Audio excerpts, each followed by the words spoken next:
Okay, this video we're going to talk about how to exercise more, sort of an attitude and philosophy towards exercise and the reason it's beneficial to you.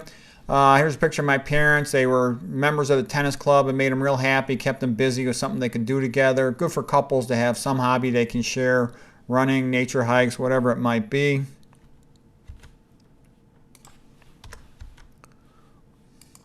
I was a wrestler in high school, and that's me, high school wrestling, and that was a great sport for emphasizing fitness. So I've been pretty intensely interested in fitness all my life.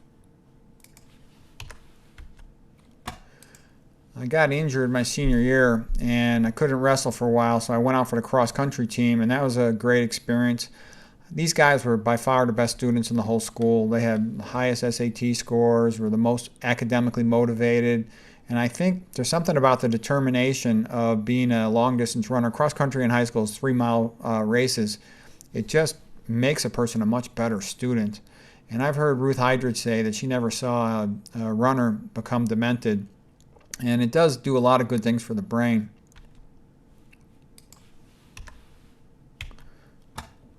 So I got recruited to Stanford. That's, I think, me as a college wrestler. Went home to visit my parents. But that pretty much sums up my youth. I was reading all the books, to be able to talk with my father, because that's about the only time I see my father is once in a while. We'd talk about books, and my uncle would come over and we'd argue about books. That really helped me academically, and that's the focus of my childhood. That's when I got recruited at Stanford to be a wrestler.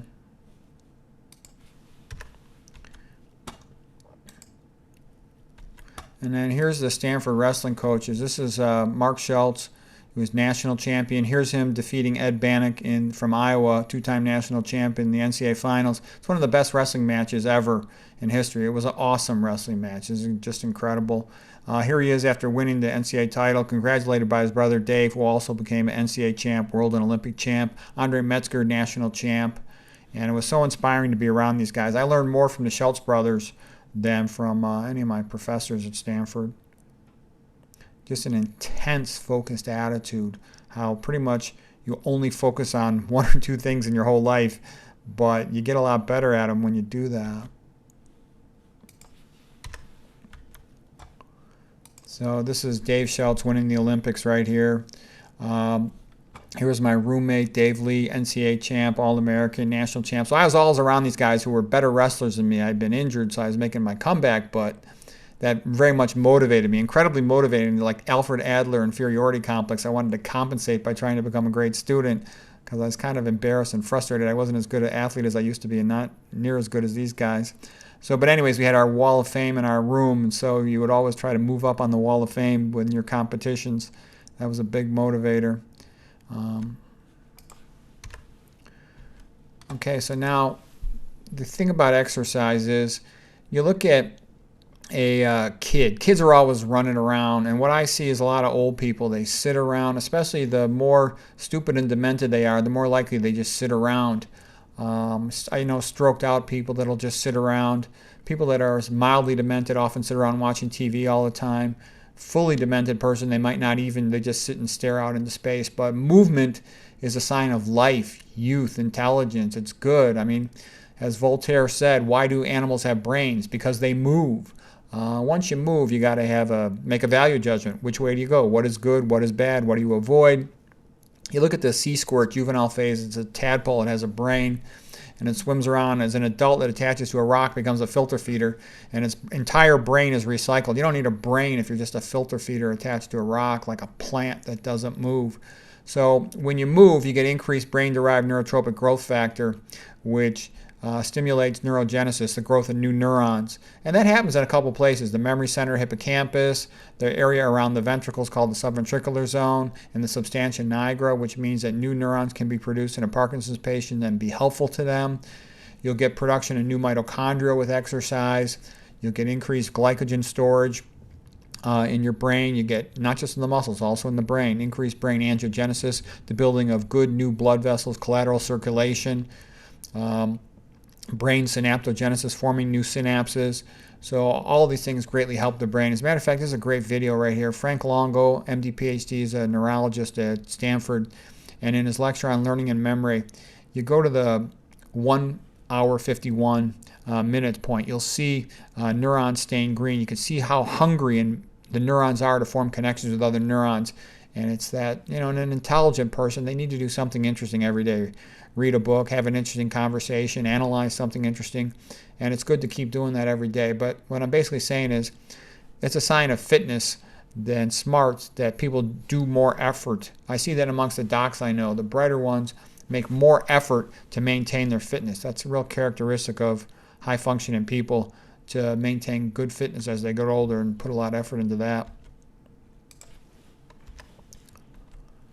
Okay, so in my mid-30s, I got fat. I was working too much, trying to do 2 fellowships simultaneously. Wrote a textbook that year, and I had a kid with the wife. I was up late with the child.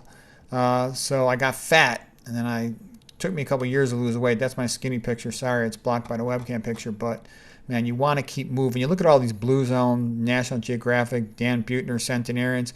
None of them lives near a health club. They're all away from cities other than the Loma Linda Seventh-day Adventists. And so they just keep moving all day. Young people move around, old people sit. Get a desk where you can stand more, walk more.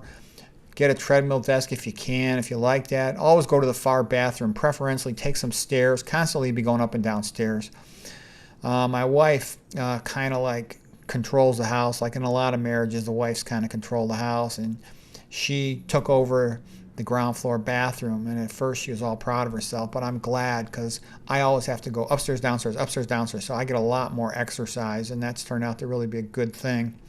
Park far when you can. You go to the store or something, the job or whatever. Get in the habit of walking a lot and stay moving.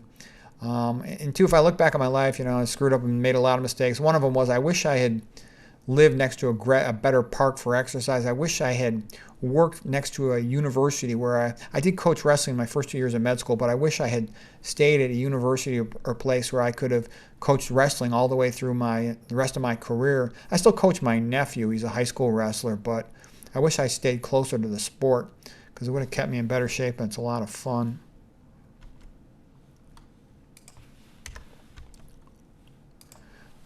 It's good to walk whenever you can. Walk while you're reading, just for exercise. Come home from work, walk while you read for a while. Walk while you eat. If you're not sitting there talking to somebody in the kitchen, then get up and start walking. Listen to an audiobook while you're eating. That goes well together. If you're having a conversation, like if my kid wants to talk to me, I'll make him follow me around while I walk in circles because I need the exercise. If you're reading a lot, studying a lot, whatever you do, when you take a study break, walk for a while. Get that. Your lymphatic flow increases 10 to 30 fold when you walk, which improves immune system function, lowers the rate of cancer, keeps you more fit. After I got fat, I was, afraid I'm going to be a big fat diabetic and have hypertension, myocardial infarction, all this stuff. So I actually moved to a new house that had a really big backyard. I should have done that originally, and it was a lot of fun. I timed the chlorination of the water for the pool so it would be high at night but really low when the kids were in there because I didn't want them exposed to all that chlorine. I had one basketball hoop on this side of the patio. I could go out there and get some exercise. Had a big jungle gym plaything for the kids, animal enclosure for the dog. I love this old house, but it was worth it. I started losing the weight and getting healthy again. Then, we had a wall there by the other basketball hoop, and kids would hit tennis balls against it, put a couple flagpoles up behind it and a big net, and we got to, I could go out in the backyard and play tennis whenever I wanted. That was a great thing. Playing basketball too, that was nice. The ball doesn't roll away. So we had a really nice setup for exercise, and I really loved that old house. But I think I pushed my luck too far. Here's what happened. One day I came home from work and my kid's like, Dad, you're a bad parent. And I'm like, well, what do you mean by that? And he says, you don't help me play basketball. The other kids' dads coach them and practice with them. And you and Mom, you just work all the time and you don't help me. It's not fair. And I thought, the kid has a point. Our living room at that time wasn't being used for anything. So one day while my wife was at work, I had a carpenter friend come over, and we put these wooden boards over the windows to protect them. And then I moved in a basketball hoop, and it had a nice wooden floor, nice high ceiling. and we were playing basketball in the living room. It was great. My kid would practice 3.5 hours a day. He went from being seventh man on the basketball team, barely even getting to play in the games, to being the star of the team, MVP. And so we were real happy. The younger kids could ride their bicycles around in the basketball court. I thought it was great. But my wife went crazy. She hated it. She's kind of house proud, wants a house that looks nice to show off to her friends. So to make a long story short, I sort of had a choice: either move to the new house she wanted or stay in the old house. It was a tough choice. I'm not sure I made the right choice, but anyways, I ended up moving to the new house, which is kind of like a house for women. It looks nice when you visit it, but it's not that great for exercise. Anyways, if I could live it over again, yeah, I want a basketball court in my house. You bet I do.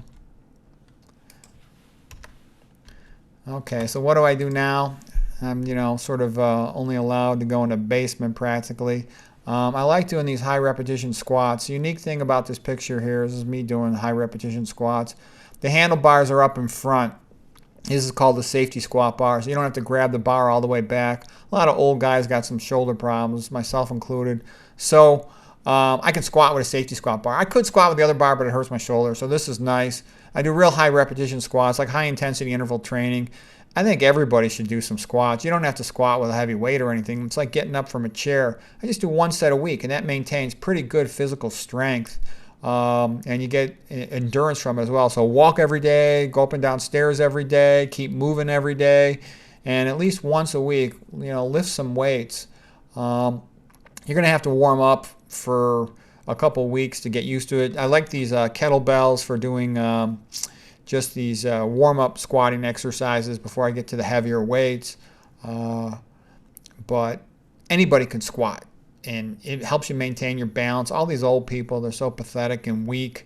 Your brain is more for movement than it is for thinking. So do some type of intense physical exercise once a week, and at least some mild to moderate exercise every day, and maintain your fitness, because the brain and the body is a use it or lose it system. If you don't use it, you'll lose it. And that's basically it.